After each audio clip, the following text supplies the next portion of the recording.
OBC आरक्षण, मध्य प्रदेश की राजनीति और ओबीसी आरक्षण की बात ना हो ऐसा नहीं हो सकता। एक बार फिर से ओबीसी आरक्षण चर्चा में है। वजह है सुप्रीम कोर्ट में इसकी सुनवाई अब 8 अक्टूबर से हर रोज होगी। जी हां, पहले मध्य प्रदेश हाई कोर्ट में अलग अलग याचिकाओं पर सुनवाई हो रही थी, लेकिन अब इन सभी याचिकाओं पर सुप्रीम कोर्ट में सुनवाई होने वाली है और वो भी रेगुलर बेसिस पे। 8 अक्टूबर से ओबीसी आरक्षण को लेकर सुनवाई होने वाली है। मध्य प्रदेश सरकार और विपक्ष यानी कि कांग्रेस दोनों ही ओबीसी आरक्षण की सुनवाई को लेकर काफी सजग दिखाई दे रहे हैं। जहां एक तरफ मध्य प्रदेश कांग्रेस के अध्यक्ष जीतू पटवारी ने तो ये तक कह दिया है कि वो इस पूरी सुनवाई के दरमियान दिल्ली में मौजूद रहेंगे, वहीं मध्य प्रदेश के मुख्यमंत्री डॉक्टर मोहन यादव ने ये कहा है कि ओबीसी आरक्षण को लेकर कांग्रेस भ्रम की स्थिति ना फैलाए। आपको बता दें कि ओबीसी आरक्षण का मुद्दा एक या दो नहीं बल्कि मध्य प्रदेश में पिछले 5 साल से लगातार गरमाया हुआ है।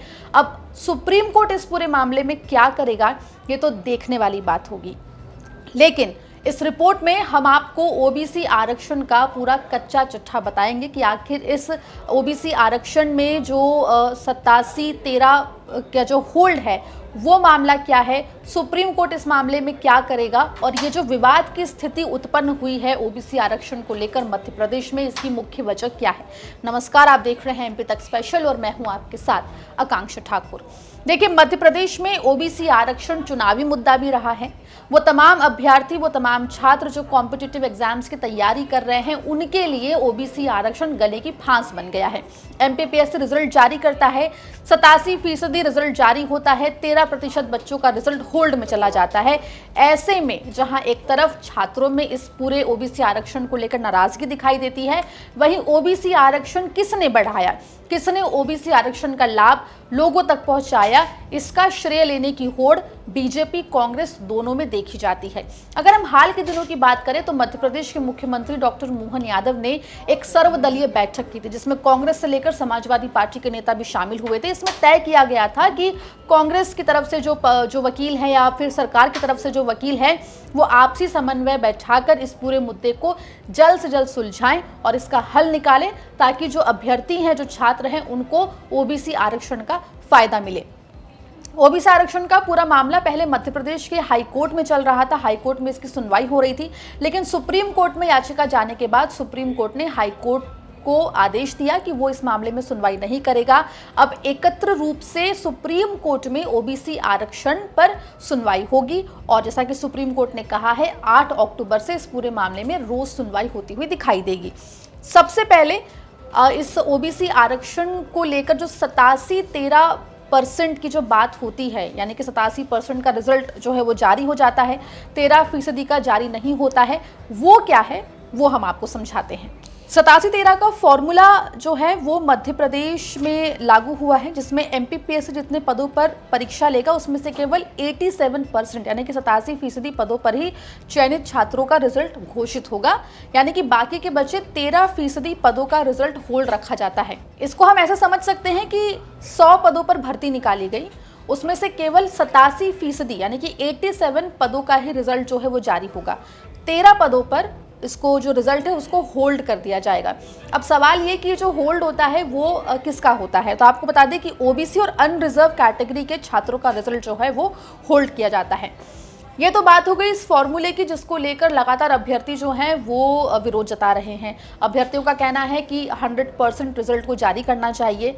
अब सवाल ये कि आखिर मध्य प्रदेश में ओबीसी आरक्षण पर इतने विवाद की स्थिति क्यों बनी और कैसे बनी और कब ये विवाद जो है वो शुरू हुआ, तो इसके लिए थोड़ा हमको पीछे जाना पड़ेगा। आपको बता दें कि मार्च 2019 में तत्कालीन कमलनाथ सरकार ने मध्य प्रदेश में ओबीसी आरक्षण 14% से बढ़ाकर 27% किया था।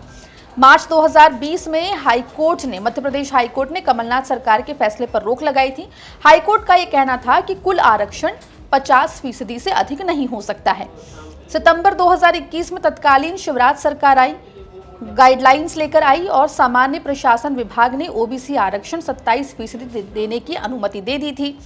अगस्त 2023 में मध्य प्रदेश हाईकोर्ट ने 87-13 का फॉर्मूला जो है वो लागू किया। अब आते हैं जनवरी 2025 पे। इस बीच में इस पूरे मामले में खूब राजनीति भी हुई। तो देखिए, जनवरी 2025 में 87-13 फॉर्मूला को चुनौती देने वाली याचिकाएं जो है वो मध्य प्रदेश हाईकोर्ट ने खारिज कर दी। फरवरी 2025 में मध्य प्रदेश सरकार 27% ओबीसी आरक्षण को लेकर सुप्रीम कोर्ट में जाने का सरकार ने फैसला किया। मार्च 2025 में सुप्रीम कोर्ट ने मध्य प्रदेश हाई कोर्ट को आदेश दिया कि 27% आरक्षण ओबीसी आरक्षण से जुड़ी हुई किसी भी याचिका पर अब हाई कोर्ट सुनवाई नहीं करेगा। अब पूरी सुनवाई जो है वो सम्मिलित रूप से सुप्रीम कोर्ट में होगी। अप्रैल 2025 में 52 पेटिशन सुप्रीम कोर्ट में ट्रांसफर की गई जो ओबीसी आरक्षण के मुद्दे पर लगाई गई थी। जून 2025 में सुप्रीम कोर्ट ने विशेष सुनवाई की इस मामले में और सितंबर के महीने में यह तय हुआ कि 27% ओबीसी आरक्षण के मामले में 8 अक्टूबर से जो सुप्रीम कोर्ट है वो लगातार सुनवाई करेगा। अब देखिए, आपको बता दें कि जो ये याचिकाएं लगी हैं वो 15,000 पन्नों की याचिकाएं हैं जिस पर अब रोज सुनवाई होने वाली है। माना जा रहा है कि अब ये पूरा मामला क्योंकि सुप्रीम कोर्ट में चला गया है तो जल्द ही इस पूरे मामले पर फैसला आएगा। 13% होल्ड होगा, अनहोल्ड होगा, 27% आरक्षण रहेगा या 14% होगा, ये जो तमाम सवाल हैं इनके जवाब अब सुप्रीम कोर्ट की सुनवाई के बाद ही मिलेंगे। कुल मिलाकर इंतजार करना होगा 8 अक्टूबर का, तब से रोज इस पूरे मामले पर सुप्रीम कोर्ट में सुनवाई होगी, जिसके बाद अब देखना होगा कि सुप्रीम कोर्ट मध्य प्रदेश में ओबीसी आरक्षण के मुद्दे पर क्या फैसला सुनाता हुआ दिखाई देता है। इस बीच आपको बता दें कि ओबीसी आरक्षण के मामले में मध्य प्रदेश की राजनीति में जंग का माहौल है, जहां एक तरफ कांग्रेस इसका श्रेय ले रही है, वहीं बीजेपी भी श्रेय लेने में कोई कोर कसर नहीं छोड़ रही है। हालांकि सुप्रीम कोर्ट के फैसले का इंतजार अभी आपको और हमको करना होगा।